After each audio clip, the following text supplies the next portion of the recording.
If you like this video, please give a thumbs up. Please hit the bell icon so you are notified about new videos. UFOs are seen all over the world, by people from all walks of life, and some of these cases have managed to cement themselves into the annals of great unsolved cases. Such incidents are especially intriguing when they take place over well-monitored airspace or internationally recognized landmarks, and one of these cases is the time that a fleet of UFOs blatantly invaded airspace over Washington, D.C., mocking all attempts to catch them and parking over the White House. At 11:40 p.m. on July 19, 1952, an air traffic controller by the name of Edward Nugent was on duty at Washington National Airport at Washington, D.C. on an otherwise uneventful night when his attention was drawn to something rather strange and alarming popping up on his radar screen.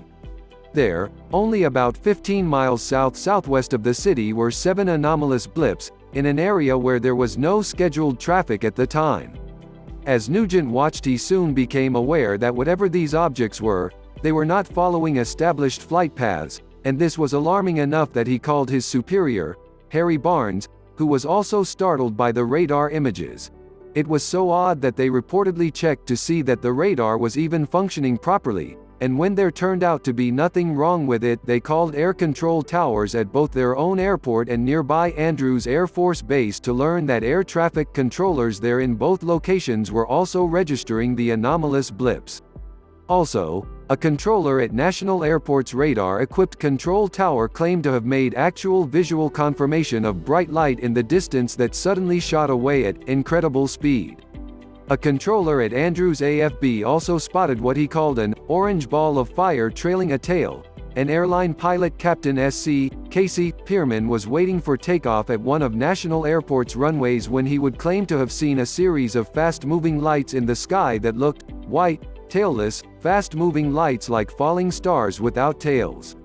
Staff Sergeant Charles Davenport at Andrews AFB also saw an orange-red light to the south, of which he said, it would appear to stand still, then make an abrupt change in direction and altitude. This happened several times. Nugent and Barnes did not actually see the objects, but with the radar blips and sightings, reports knew that something very weird was going on, with Barnes later saying of these radar blips, "We knew immediately that a very strange situation existed. Their movements were completely radical compared to those of ordinary aircraft. They acted like a bunch of small kids out playing. It was helter-skelter, as if directed by some innate curiosity. At times, they moved as a group or cluster, at other times as individuals. As several independent radar operators looked on, 2 of the blips could clearly be seen to approach the White House, where they appeared to hover for some time before moving off again, while another one did the same over the Capitol and yet another hovered over a radio beacon. The mysterious objects then simultaneously vanished from radar for a time, before appearing once again to orchestrate a series of impressive aerial maneuvers that were far beyond what any known aircraft was capable of, making 90-degree turns, speeding up, and slowing down with amazing speed and precision, and even abruptly going in reverse.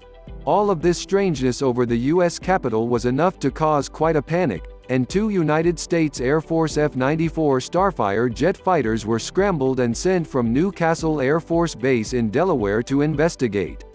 However, as soon as the jets entered Washington, D.C. airspace, the objects vanished once again. The confused jets circled until they ran low on fuel and had to head back, and rather oddly, as soon as they were gone, the strange phenomena started right back up again, almost as if they had been waiting for the jets to leave. The anomalies proceeded to lurk in the area before vanishing for good at approximately 5:30 a.m. The incident would soon be splashed all over the front page of newspapers nationwide with sensational headlines like, "Saucers Swarm Over Capitol," and "Jets Chase D.C. Sky Ghosts," and considering that this was in the midst of a major flap of UFO sightings all over the country, people were in a bit of mass hysteria over it, with talk of an alien invasion being seriously discussed among the populace. It was one of these papers that alerted USAF Captain Edward J. Ruppelt to what was going on, which is odd considering that he was the supervisor of the Air Force's Project Blue Book official investigation into UFO sightings and also just so happened to have been in Washington at the time.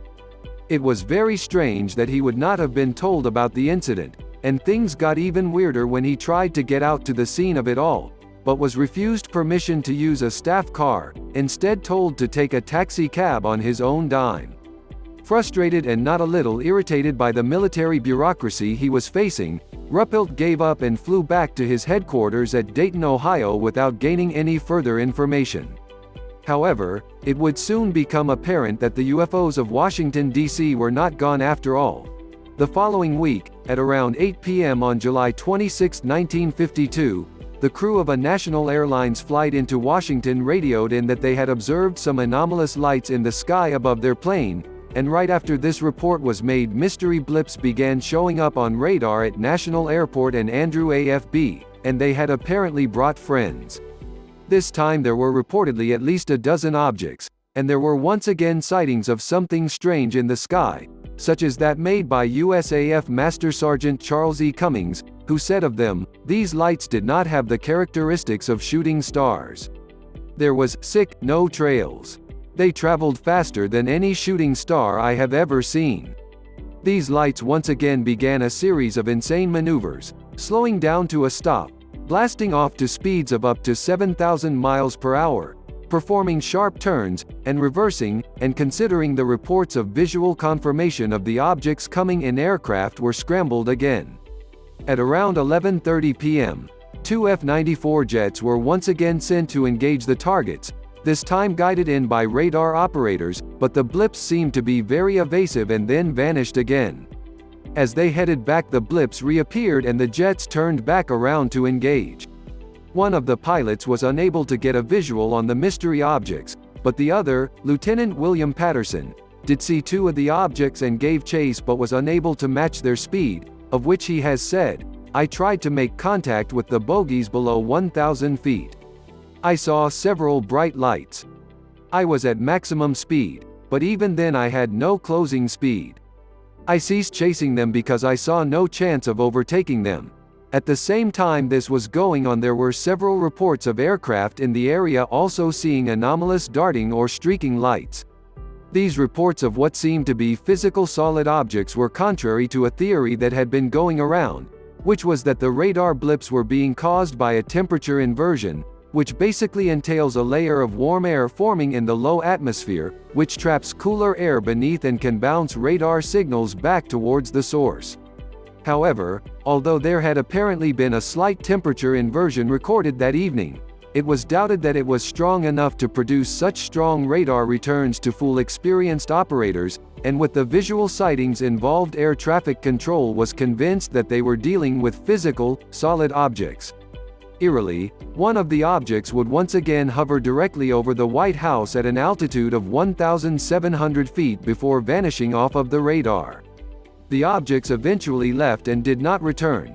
Once again the strange incident hit the news in a major way, and people were now starting to demand answers. The Air Force, still apparently not really sure what was going on themselves, struggled to come up with something to tell an increasingly nervous public living in a climate of a mass UFO mania going on at the time and Cold War anxiety, even as President Harry Truman himself demanded that the Air Force figure out what was happening. Pressed for time and needing to come up with something fast, the Air Force hastily assembled a press conference at the Pentagon on July 29, 1952, during which they remained extremely and frustratingly vague and obtuse about the situation, and force-fed reporters the idea that this was all due to the temperature inversion weather phenomenon, even as professionals watching groaned at this theory. UFO researcher Alejandro Rojas has said, the investigators had ruled out the inversion. They had examined that situation. The radar operators said, inversions happen. We know what inversions look like. This is not an inversion. This is not the same thing at all. In other words, the Air Force was being deliberately evasive and just trying to get the press off their back and allay public fears to avoid a mass panic by giving everyone a nice, pat, easily understandable, and digestible explanation. And it worked. Before long the public had fully accepted the weather theory, even though the Air Force itself knew that something very strange was going on, although what that was could not be determined. In the absence of any solid answers, The case was officially labeled as the result of radar reflections caused by a temperature inversion, and the visual sightings that were made caused by nothing more mysterious than misidentified meteors, stars, city lights, flocks of birds, weather balloons, and Venus.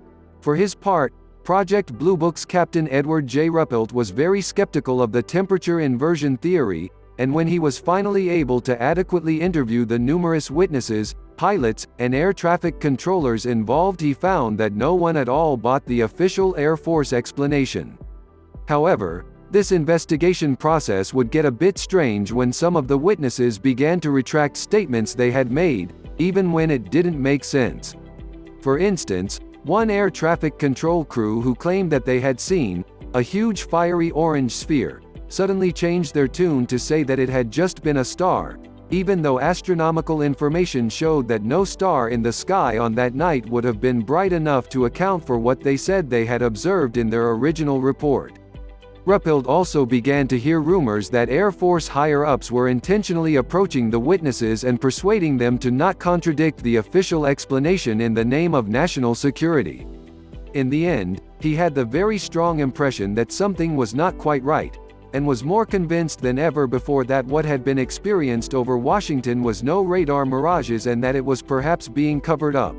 Not long after the Washington, D.C. incident, in January of 1953, the Air Force and the Central Intelligence Agency, CIA, would launch the Robertson Panel, which included top officials and scientists, and went about trying to debunk UFO cases in the interest of stemming mass public panic and hysteria.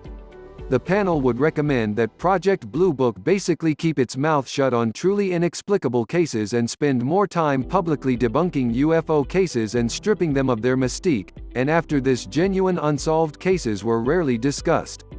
However, the Washington UFO incident certainly ranks among these truly compelling cases in that it has never really had all aspects of it satisfactorily explained. Here is a case that really checks off a lot of the boxes of a great UFO case surrounded by dark conspiracy. We have these objects being tracked on radar from several sources and also being visually observed by reliable, trained witnesses. We have these objects witnessed displaying very unusual behavior and properties not consistent with conventional aircraft. Then there is the hasty official attempt to explain it all away with a wave of the hand and what has been seen by most researchers as a flimsy hypothesis that doesn't really fit all of the features and evidence of the incident, as well as the specter lurking in the background of possible government intimidation of witnesses, and the Air Force's clear desire to just sort of sweep it all away. Yet, although the official report still stands, there are plenty of mysteries and unanswered questions orbiting the incident, and this has made the case very tenacious in the world of ufology. What happened over Washington, D.C. in July of 1952? Was this just a bunch of well-timed misidentifications and radar mirages or something else? The true answer has remained elusive, and what has come to be known as the Washington Flap, the Washington National Airport sightings, or the invasion of Washington remains mysterious.